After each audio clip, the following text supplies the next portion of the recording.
a professor of economics and business now, too. So taking your Secretary of State hat, combining that with your professor role right now, what do you think when you look at the oil markets? There is this global slowdown in demand. Yes.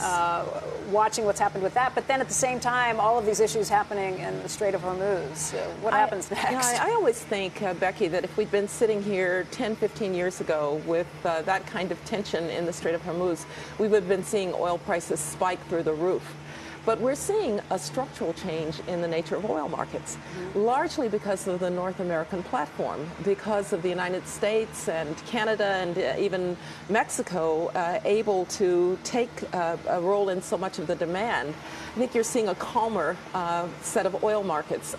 It really is a bit of a lesson, by the way, to the bad boys of the oil markets, that they can't play these games in quite the same way. I was Secretary of State when oil spiked at $146 a barrel. Nothing warps diplomacy like oil at $146 a barrel.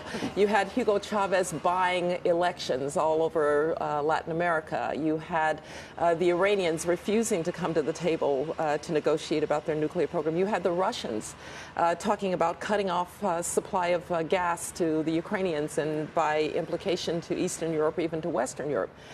Those games are going to be hard to play if the North American platform fully develops as the premier oil and gas market in the world. And that's one of the reasons that's what we should be doing. I forgot one more field of expertise for you. You were also on Chevron's board. That's right. Yes. So how much of this is different because the United States has the Permian Basin, the Bakken Shale? A lot of it is different, and it will be even more different if we fully develop these resources. But, you know, there's still work to do, obviously. We've got to work on the pipeline structure.